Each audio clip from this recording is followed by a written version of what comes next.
Welcome to day 5 of DRONEWEEK. It's me again, Erika Firmo. I work at GE and I will be your host throughout this last episode. Today we are in a very special place, and to close out the week we are live in the middle of the Olympic Park. We're gonna fly our drone inside the arena Carioca tree. This is where the fencing and taekwondo competitions will be held during the Olympic Games. And we will show you guys how GE is lighting up this arena and how this light will impact the competition. We will also tell you guys how GE is lighting up Brazil and Rio for the Olympic Games. So in case you have questions, don't forget to submit them on Facebook. If you are watching us from the US, we are giving away a brand new Phantom 4 drone.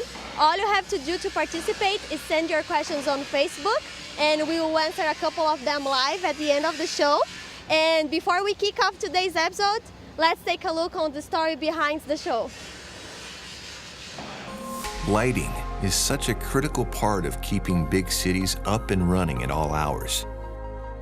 As a worldwide partner of the Rio 2016 Olympic Games, GE is working with cities around Brazil to bring efficient, connected lighting to their seaside parks, highways, and bridges, all of which will soon be hosting crowds of visitors from all over the world. Running along the coast where downtown Rio meets the bay, Flamingo Park is the largest public leisure area in the city. Its designer, architect Loda de Macedo Suarez, imagined a modern park where artificial light would make a moonlit stroll possible every day of the week. To accomplish this, she installed towering lighting structures throughout the greenway. Over time, the landscaping thrived and grew, and the lights disappeared behind trees, leaving behind a path not safe to walk at night. GE is working with the city of Rio to return Flamingo Park to its architect's original vision. Through the gift of GE light grid technology, the city of Rio can wirelessly deliver on the dream of moonlit walks along the bay. Replacing the original metal halide lamps high above the trees with efficient LEDs and adding path-level fixtures below the canopy, the park has been given a new life for the Rio 2016 Olympic Games. LightGrid monitors the health of fixtures, controls them remotely, and uses GPS data to localize damaged units for maintenance. GE is helping to make this landmark a brighter, safer place, all while increasing energy efficiency. Florianópolis, about 1,100 kilometers south of Rio, is the first city in Brazil to use LightGrid, an evolutionary step in a plan to become an intelligent city through the use of smart, aware technology. At the Pedro Ivo Campo Bridge, which connects the island city to the Brazilian mainland, officials can remotely measure energy consumption, manage light levels, and anticipate and address possible failures, while reducing consumption costs by as much as 50%. And now, a live look at how GE is helping to light the Rio 2016 Olympic Games.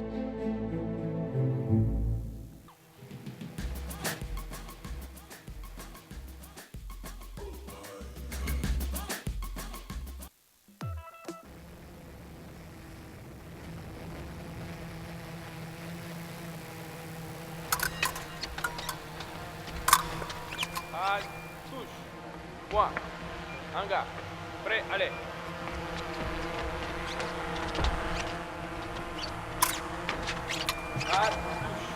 One, hanga, pre, allez. As I told you guys, we are flying our drone inside the arena Carioca tree, and right here. Also, taekwondo competitions will be held during the Olympic Games. Right now, you guys will be able to watch a fencing training, while our GE experts, they will explain how the lighting inside the arena impacts the athletes. Don't forget to send your question on what you are about to see through Facebook. We will answer them live at the end of the show. And here with me today, I have Alfredo Melo. He was with us yesterday, and he's the Olympics. Actually, he works for GE, and he's the commercial leader for the Olympics. And also Lana Caran. Lana is our lighting designer. Thank you, guys. Thank you. That's me again, guys. So today we are going to be seeing how GE is lighting up Rio de Janeiro for the Olympics. Okay, so we already have about 80 projects executed or under execution, distributed across Rio de Janeiro. Okay, we have projects related specifically to the Olympics, such as this arena here, in which we are supplying the sports lighting and also LED solutions for the arena.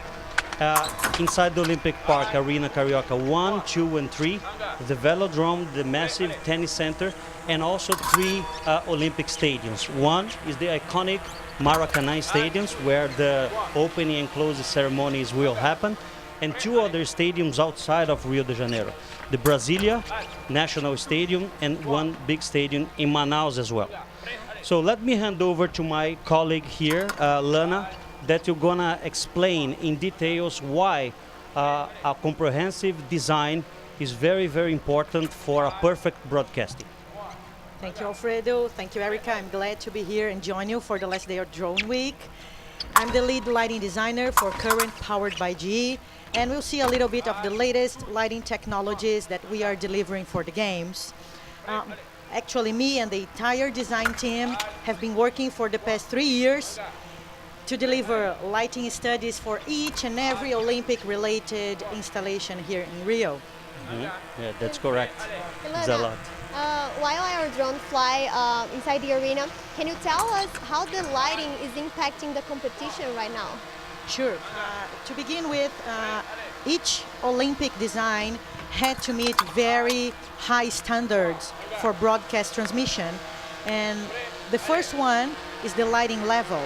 So for us to have like a competition scene for broadcast transmission, we need to provide at least 3 or 4 times more light than an average project on an ordinary arena that doesn't have special broadcast transmission.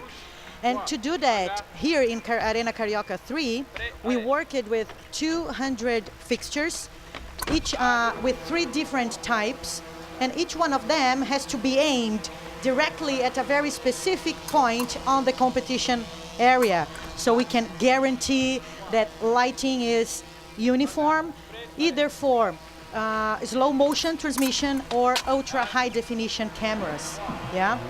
Yes, well, what is very, very important too is to emphasize the uniformity and shadowing. Yes, when we talk about the average of light we have, we need to provide, or we don't need to provide shadows. So athletes, audience in the arena, and spectators watching TV cannot see any shadows on the floor. And besides that, to prevent shadowing from happening, we have to work with the correct aiming of each fixture. And not only that, but also equip each one of these fixtures with a special lamp for sports lighting. This is a 1,000-watt lamp that we have here. And together with the lamp, each fixture has a flicker-free device. The flicker-free device is here to prevent image from trembling during transmission. And this is very important too, to meet all the high standards that broadcast lighting, broadcast transmission needs for games time.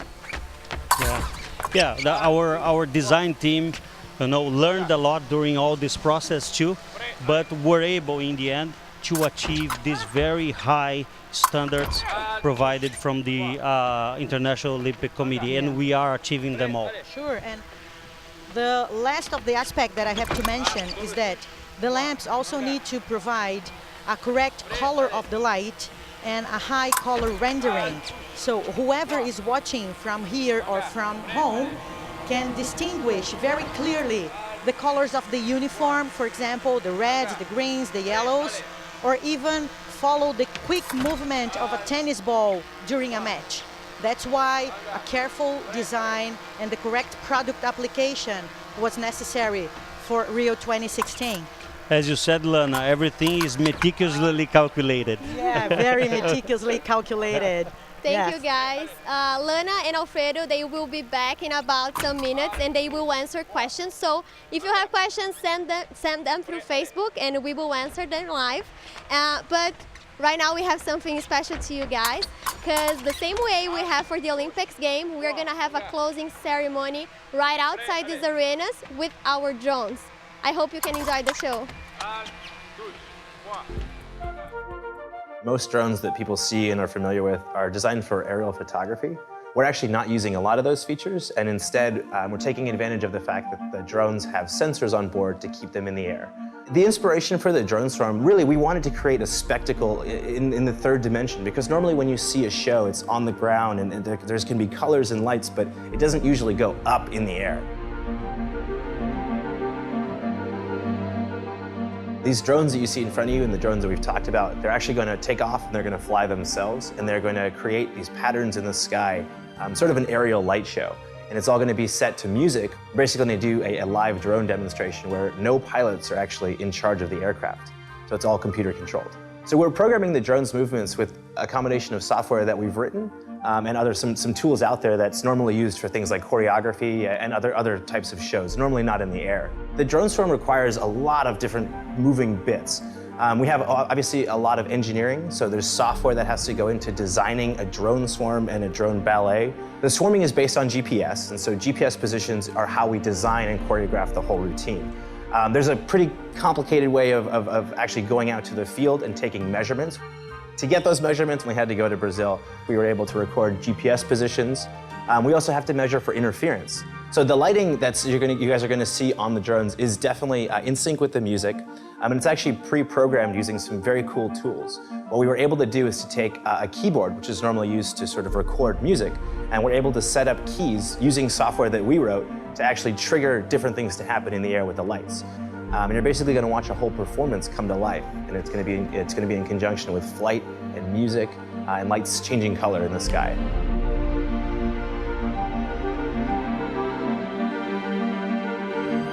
I'll be live after the swarm to answer any of your questions about our technology that we use or about the experience of being in Brazil. It's all coming up now, live from Rio.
selected.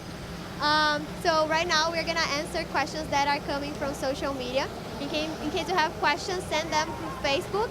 Lana is here, Alfredo is here, and Riley Angelo, our drone technologist, will come in a second to answer them all. And first question to you, Lana. Emma from US is asking, she wants to know what is Current powered by GE? Well, Current was launched officially at the end of last year.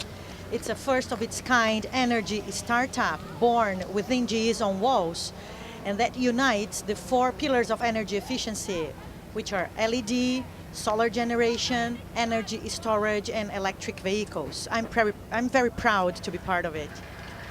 Thank you, Lena. So Riley just joined us. In case you guys have questions for him, he's here available to answer any questions on drones. But the next one is for you, Alfredo. Sam from US, he's asking what types of projects has Current done for the Olympic Games in Rio? Yeah, we have many types of projects. Okay, I mentioned there we have 80 different projects. So we are doing several sports lighting arenas and also public spaces too. So we have beautiful squares, the Rodrigo de Freitas Lagoon with our LED technologies, and we'll talk a little bit later about the legacy projects in the Flamengo Park and Lapa area. Okay, thank you, Alfredo. Lena, I have a question to you coming from Brazil. Gustavo is asking if about the lighting inside the arenas. Are they all the same or they are different from each other? They are different from each other depending on each sports modality and depending on the height available for us to fix the luminaires. We have to adjust product and lamp type for to get the best outcome of the lighting solution as a whole. Thank you, Lena. Now a question to you, Radley. Comes from USA. Someone who's asking how different this opening ceremony was when compared to the first one. Yeah, absolutely. So the technology is the same, so it's the same drones that you're seeing, but of course moving locations means we have to change all the choreography. So it is a GPS-based swarm, so we had to move all of that choreography and rewrite it for this particular location, so it is a little bit different. Thank you. Mike from US is asking you, Alfredo. He wants to know how many LED lightings are used inside the arenas. Inside this one Arena Carioca 3, we have approximately 200, but there are, in the tennis we have a different quantity in Maracanã, so it varies as Lana was explaining. In total, what is important to emphasize, we have 200,000 lighting points in Rio de Janeiro. We are supplying all of that because of the Olympics. For example, in the Olympic Village, we have a lot of luminaires, or when the athletes will come to their rooms, they will see GE technology. So they will be in contact with GE technology all the time, either in their rooms or playing inside the arenas. Okay, thank you, Alfredo. Another question to you, Lana. Laura from USA is asking about the lighting, intelligent cities. She wants to know if we do have if US do have intelligent cities and if GE has projects there or here in Brazil. Yeah, well, in the US we do have the first intelligent cities installed are in San Francisco and San Diego. Of course, we have some other pilots going on. In Latin America, the first one to adopt intelligent lighting was Sansonat in El Salvador. Also in Argentina, we have something going on in Buenos Aires. And here in Rio, we are beginning to build the necessary infrastructure with our legacy donation at Flamengo and Lapa neighborhood. A question to you, Radley, from US. Brian is asking, what is the range of the drones when they're capturing the video? Sure, so for the video drones that we're using to shoot today, you can actually fly out about 2 miles comfortably, but obviously you want to be safe when you fly, so you don't usually go out that far, but the radios are very powerful. Okay, thank you. Alfredo, a question from Bruno from Brazil. He wants to know if all the HE projects that G is working on, they will be finalized for the Rio Games. Oh yeah, for sure. Everything is going to be ready by August 5th at 2016 Brazil time. Okay, so we are pretty on schedule in the projects that we are involved. So currently we are installing a project called site lighting, is the illumination for all service areas inside the arenas, and finalizing also the legacy projects in Flamengo Park and in Lapa area too. Okay. Another question to you, Alfredo. It's from Brazil. Someone wants to know what are the other projects that GE has for the games? Yeah, so here I'd like to emphasize again the legacy projects. Okay, so as a tradition, GE makes a significant donation to the host city. So here in Rio, we chose 2 landmarks, very beautiful places, to donate a new lighting for Flamengo Park and for Lapa area with this technology that Lana was describing here is the initial infrastructure to be a smart city, and also the Hospital Souza Aguiar that we are donating imaging equipment and also equipment for surgeries. Okay. Thank you. Guys, that was the last question for today. Thank you, Raleigh, Alfredo, Lana. And thank all of you who watched us throughout the last 5 days. It was a pleasure to show you guys how GE is powering the Olympic Games and share a little bit more about my work at GE as a G communicator. We talked about how we are taking care of the athletes. We talked about how we are lighting up the arenas. So it was a pleasure to share this with you guys. In case you want to watch Drone Week one more time, all the episodes will be available on demand in our Facebook. Also, don't forget to follow us on Snapchat, General Electric. And as I would say in Portuguese, ciao, ciao. See you next Drone Week. Ciao, bye-bye.